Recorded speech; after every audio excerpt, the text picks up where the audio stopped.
નમસ્કાર વિદ્યાર્થી મિત્રો, આજના વિડીયોની અંદર આપણે ધોરણ 7 વિષય ગુજરાતીની પ્રથમ જે ત્રિમાસિક કસોટી ઓગસ્ટ મહિનામાં આવે છે એ માટેનું આપણે એક મોસ્ટ એમપી પેપર લાવ્યા છીએ। એની અંદર મિત્રો તમારે આવતો અભ્યાસક્રમ મુજબ જે 1 થી 4 પ્રકરણ છે એ 4 પ્રકરણના આપણે મોસ્ટ એમપી પ્રશ્નો લીધા છે અને સોલ્યુશન પણ આની અંદર જ આપેલું છે। એટલા માટે મિત્રો તમે આ વિડીયો જોશો તો જ તમારે આખું કવર થઈ જશે અને તૈયારી પણ વિડીયોની અંદર જ થઈ જશે।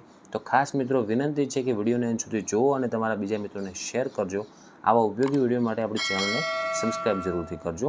મિત્રો પહેલાં તમારે વિભાગ એ એમાં વિકલ્પ આધારિત પ્રશ્ન આવશે જે 15 ગુણના હશે જે ભાષા જ્ઞાનના હશે। તો આપણે એ પ્રમાણે તૈયાર કરી લઈએ। જે અગત્યના પ્રશ્નો છે એ જ લીધા છે। તો પહેલું છે પ્રાણી માત્રને પ્રાર્થના ગીતમાં કઈ ભાવના વ્યક્ત કરવામાં આવી છે? તો એમાં બી જવાબ આવે કયા? દયા, કરુણા અને સંભાવ। બીજો પ્રશ્ન સાચું દાન ક્યારે ગણાય? તો એમાં બી જવાબ આવે કે જમણા હાથે આપેલું દાન ડાબા હાથને પણ ખબર ન પડે ત્યારે। ત્રીજો પ્રશ્ન ગાય એ આપણી કામધેનુ છે, આ વિધાનમાં કામધેનુ શબ્દનો યોગ્ય અર્થ કયો થાય? તો એમાં બી જવાબ આવશે કે ઈચ્છિત મનોરથ કે જરૂરિયાતો પૂરી કરવાવાળી પવિત્ર ગાય। ચોથો પ્રશ્ન ચાલો ચરણ ઉપાડો કાવ્યમાં કવિ આપણને કઈ દિશા તરફ આગળ વધવાનો સંદેશ આપે છે? તો એમાં સી આપશે, હિંમત અને ઉત્સાહ સાથે લક્ષ્ય તરફ આગળ વધવાનો। પાંચમો સાપ વિશે સમાજમાં કઈ ગેરસમજ પ્રવર્તે છે? તો ઓપ્શન એ આવશે કે બધા જ સાપ અત્યંત ઝેરી અને કરડવા દોડનારા હોય છે।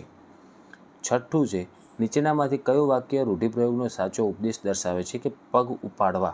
તેનો સાચો અર્થ ઓપ્શન બી દર્શાવે છે કે વરસાદ આવવાની શક્યતા હોવાથી અમે ઝડપથી પગ ઉપાડ્યા, એટલે કે ઝડપથી ચાલવું। સાતમો એમસીક્યુ આપેલો છે દયા શબ્દનો યોગ્ય સમાનાર્થી શબ્દ કયો થાય? તો એમાં બી જવાબ આવશે દયા એટલે કે અનુકંપા અથવા કરુણા। આઠમો શબ્દ ગુપ્ત શબ્દનો વિરોધી શબ્દ જણાવો।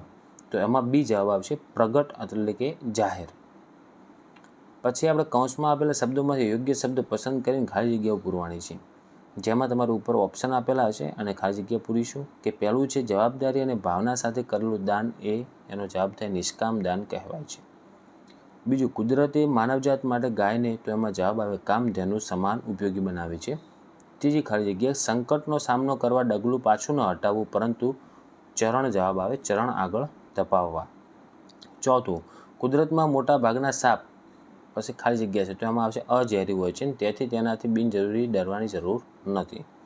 હવે સાચા અને ખોટા જણાવો। તો પહેલું છે સંતો અને સજ્જનો દરેક જીવ પ્રત્યે સમભાવ રાખવાની પ્રેરણા આપે છે, તો આ સાચું થશે। બીજું દાન આપ્યા પછી તેનો ચારેય બાજુ મોટો પ્રચાર કરવો જોઈએ, તો આ વિધાન ખોટું થશે। ત્રીજો બધા જ સાપ ઝેરી હોય છે અને મનુષ્યને જોતા જ કરડે છે, તો આ પણ ખોટું આવશે। ટૂંક જવાબી પ્રશ્નોમાં 1-2 વાક્યમાં ઉત્તર આપવાના આવશે। તો એમાં પણ અગત્યના કયા પ્રશ્નો છે? જેમાં પહેલો પ્રશ્ન આપેલો છે પ્રાર્થના ગીતમાં પ્રાણી માત્ર પ્રત્યે કઈ ભાવના રાખવાનું કહેવામાં આવ્યું છે? તો પ્રાર્થના ગીતમાં મિત્રો જગતના તમામ જીવો પ્રાણીઓ પ્રત્યે પ્રેમભાવ રાખવાનું કહેવામાં આવ્યું છે। બીજો ગુપ્તદાનનો મુખ્ય મહિમા કેમ વધારે ગણાય? કારણ કે ગુપ્તદાનમાં કોઈ પણ પ્રકારનો અહંકાર, પ્રચાર કે નામ કમાવાની ઈચ્છા હોતી નથી।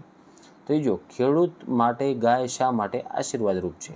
તો ગાય દૂધ આપે છે તેમજ તેનું છાણ અને મૂત્ર ખેતી માટે ઉત્તમ કુદરતી ખાતર આપે છે। પછી આપણે મોટા પ્રશ્ન લખવાના છે 3 ગુણમાં જે આવે એ મુદ્દાસર, જેમાં પહેલું છે સાપ વિશે સમાજમાં ફેલાયેલી ગેરસમજો અને વાસ્તવિકતા વિશે સમજાવો। તો ગેરસમજ કઈ છે કે સાપ અત્યંત ઝેરી હોય અને માણસને જોતા જ કરડી જાય। વાસ્તવિકતા શું કે મોટા ભાગની સાપની પ્રજાતિઓ અઝેરી હોય છે, સાપ માત્ર સ્વ બચાવમાં જ કરડે છે।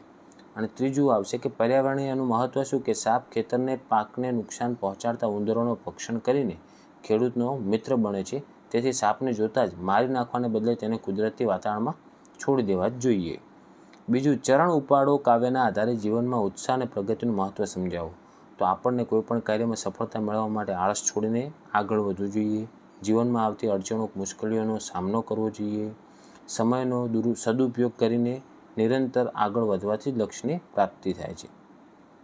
છઠ્ઠો પ્રશ્ન છે કાવ્ય પંક્તિ પૂર્ણ કરો, જેમાં આપેલ છે પ્રાણી માત્રને દયા દર્શાવો એટલેથી લઈ અને જીવન પાવન કરો એટલા સુધી પૂર્ણ કરવાની।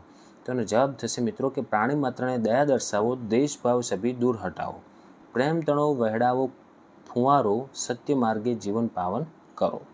હવે જો વિભાગ સી વ્યાકરણ વિભાગ, જેમાં તમારે પ્રશ્નના માગ્ય મુજબ જવાબ લખવાના છે। તો અમાં આપેલું છે કે શબ્દોની જોડણી સુધારી લખવાની છે। તો પ્રાણી માત્રની સાચી જોડણી જે આપણે સામે એરો મારીને જવાબ લખેલ છે એ રીતની થશે। ગુપ્તિદાન છે એનું થશે ગુપ્તદાન. બમાં છે શબ્દ સમૂહ માટે એક એક શબ્દ આપવાનો, જેમ કે બધી જ મનોકામનાઓ પૂરી કરનારી પૌરાણિક ગાય તો એને કહેવાય કામધેનુ. બીજું કંઈ પણ મેળવવાની ઈચ્છા વગરનું એને કહેવાય નિષ્કામ. પછી કની અંદર આપણે શબ્દોના બે સમાનાર્થી શબ્દ લખવાના, જેમ કે ચરણ તો એક થશે પગ અને પગલું, બીજું છે માર્ગ તો એનું થશે રસ્તો અને પથ. ડમાં આપણે સંજ્ઞા વિશેષણ શોધીને લખવાનું છે કે દયાળુ માણસે ભૂખ્યા બાળકને રોટલો આપ્યો તો એનું વિશેષણ શું થાય? દયાળુ અને ભૂખ્યા. અને સંજ્ઞા શું થશે? કે માણસ, બાળક અને રોટલો. ઈમાં આપેલ છે શબ્દકોશના ક્રમમાં ગોઠવો. તો પહેલું જ આવશે મિત્રો કામધેનુ, પછી ક્રમ આવશે ચરણ, પછી આવશે દાન, પછી દયા અને પછી આવશે શાપ. વિભાગ ડી અર્થગ્રહણ અને લેખન વિભાગનો છે, જેમાં વાંચન અર્થગ્રહણમાં આપેલ છે કે આપેલ ગદ્યખંડને વાંચીને પ્રશ્નોના જવાબ લખો.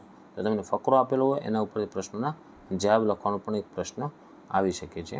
પછી નિબંધ લેખનમાં કોઈ પણ એક વિષય ઉપર તમારે 120 થી 150 શબ્દોમાં નિબંધ લખવાનો છે. જેમ કે પહેલો નિબંધ આપેલ છે મારો પ્રિય પ્રાણી ગાય, અથવા બીજું એના અથવામાં આપેલો પશુ પ્રેમ. બીજું છે જીવનમાં પરોપકાર અને દાનનું મહત્ત્વ. તો નમૂનારૂપ નિબંધમાં તમે સમજી લો કે મારો પ્રિય પ્રાણી ગાય વિશે આપેલું છે. તો શરૂઆત કઈ રીતના કરો? પહેલાં પ્રસ્તાવના લખવાની કે ગાય ભારતીય સંસ્કૃતિમાં અત્યંત પવિત્ર અને મહત્ત્વનું સ્થાન દર્શાવે છે. તેને આપણે ગૌમાતા તરીકે પૂજીએ છીએ. ઉપયોગિતા લખો કે ગાય આપણને પૌષ્ટિક અને મીઠું દૂધ આપે છે, જે સ્વાસ્થ્ય માટે ખૂબ જ ગુણકારી છે. ગાયના દૂધમાંથી દહીં, છાશ, માખણ, ઘી અને મીઠાઈઓ બને છે. પછી ગાયનું છાણ અને મૂત્ર ખેતીમાં ઉત્તમ જૈવિક ખાતર તરીકે વપરાય છે. પછી સ્વભાવ લખવાનો, ગાય એક અત્યંત શાંત, દયાળુ અને નમ્ર પ્રાણી છે. તે ક્યારેય કોઈને નુકસાન પહોંચાડતી નથી.